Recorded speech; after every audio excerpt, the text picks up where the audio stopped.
नमस्कार दोस्तों, सभी दोस्तों को जय भीम, नमो बुद्धाय, जय गुरु रविदास जी महाराज। और मैं आप लोगों को ये बताना चाहता हूँ कि मैंने देखा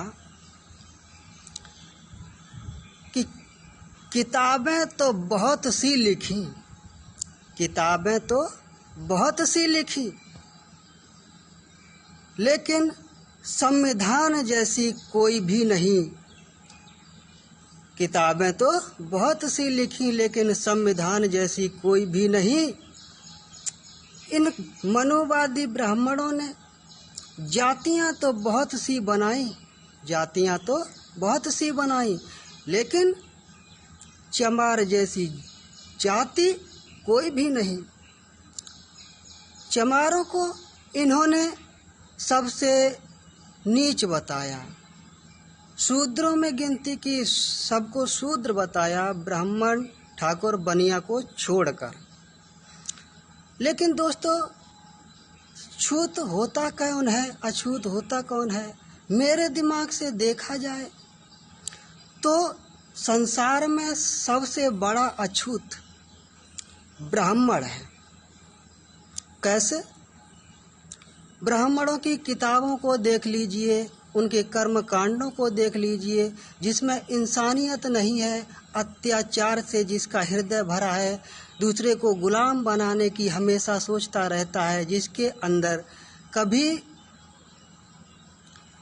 मानवता नहीं छलकती, जिसके अंदर इंसानियत नहीं छलकती।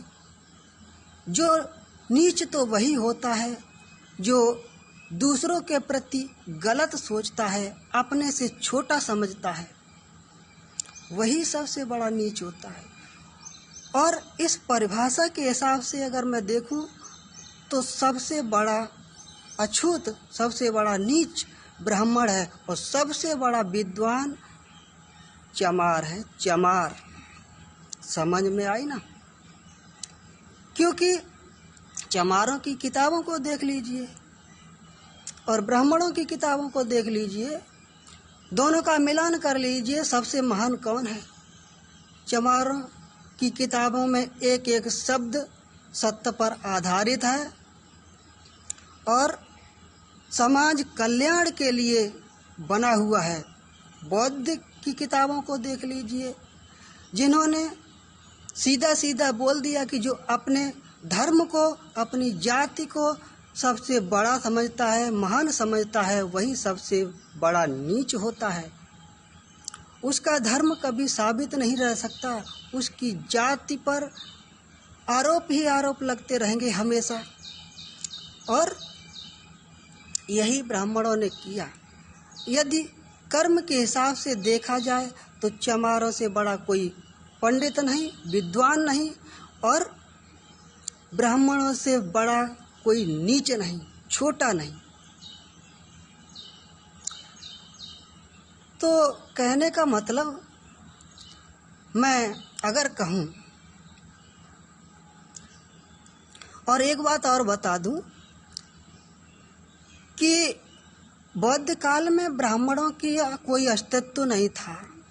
धीरे धीरे इनका आगमन हुआ और इन्होंने अपनी सत्ता जमाने के लिए, अपना महत्व कायम रखने के लिए बौद्ध की किताबों को जलवाया, बौद्ध के स्थानों को तहस नहस करवाया, भीम को मिटाने की हजारों कोशिशें की, बौद्ध को मिटाने की, बौद्ध के स्तूपों, स्थानों को मिटाने की लाखों कोशिश की। और जब ये कोशिश में नाकाम रहे तो कुछ बड़े बड़े लोगों से उनकी बुद्धि को फेर करके, उनकी मदद लेकर के बौद्ध के स्थानों को जड़ से उखाड़ने का काम किया इन नीच ब्राह्मणों ने।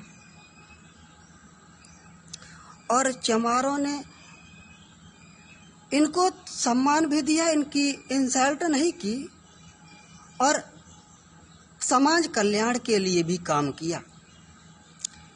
तो मेरे ख्याल से सबसे बड़ा नीच देखा जाए तो पंडित है और सबसे बड़ा विद्वान चमार है।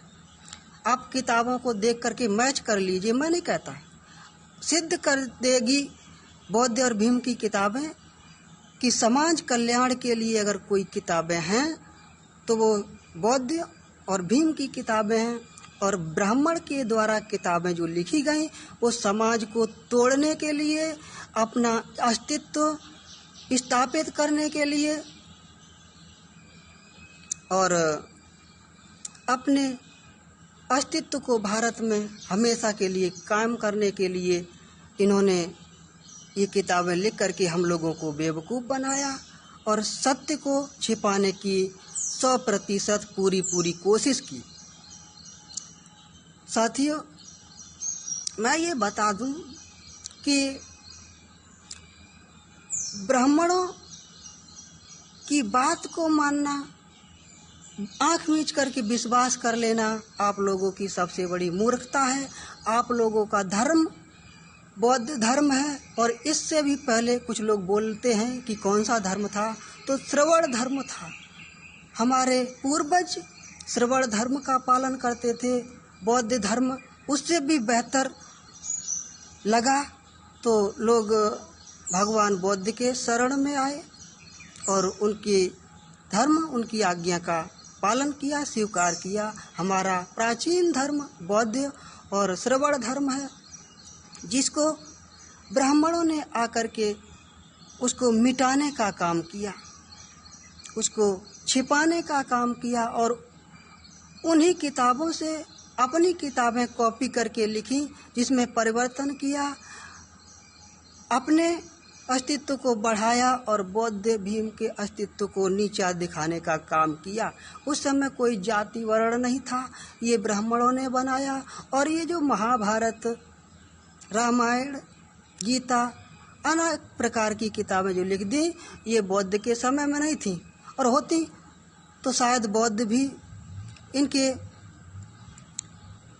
बारे में ज़रूर कुछ ना कुछ कहते, लेकिन उन्होंने कभी कोई जिक्र नहीं किया। साबित होता है कि ये किताबें जो हैं ब्राह्मणों द्वारा लिखी गई हैं और समाज को बेवकूफ़ बनाने का काम किया है। भारत की एकता को, अखंडता को, समाज की एकता को तोड़ने का काम किया है। इसके अलावा इन्होंने कुछ नहीं किया, सिर्फ अपने को ऊंचा बनाने के लिए, अपने को ऊंचा दिखाने के लिए। छल कपट से कोई ऊंचा नहीं बन जाता। इसलिए मैं समझता हूँ कि ब्राह्मणों से दूर रहो और ब्राह्मणों की बात पर गौर तो बिल्कुल मत करो। वही देखो जो सत्य है, जो तुम्हें सत्य लगता है। और हमारे ख्याल से आपको बौद्ध की किताबें पढ़नी चाहिए, बाबा साहब की किताबें पढ़नी चाहिए।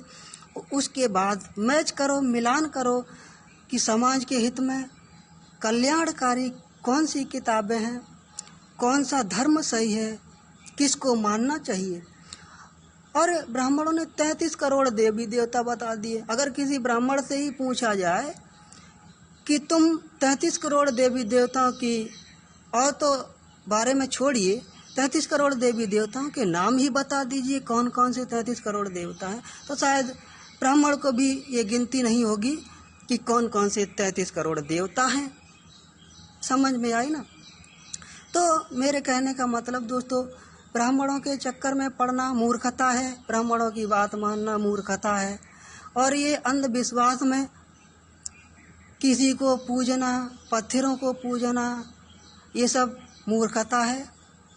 इसलिए मैं कहता हूँ कि वो करो जो तुम्हारे समझ में बिल्कुल स्पष्ट दिखाई देता है, समाज का जिसमें हित हो, समाज का जिसमें कल्याण हो। और ब्राह्मणों ने तो हमेशा देश को तोड़ने का काम किया और ये हमेशा स्वयं सामने आता नहीं है। कभी किसी जाति को आगे कर देता है, कभी किसी जात को आगे कर देता है। सिर्फ दूसरे के कंधे पर तलवार और बंदूक चलाना जानता है। और हम ऐसे बेवकूफ़ लोग हैं कि उनकी बात पे आकर के अपने ही लोगों को, अपने ही देश के मूल निवासियों को परेशान करते हैं और उनकी बात पर आगे एक नहीं हो पाते, एक हो जाओ। मैं अब वीडियो थोड़ा बंद करना चाहता हूँ, फिर आगे वीडियो और भी देंगे।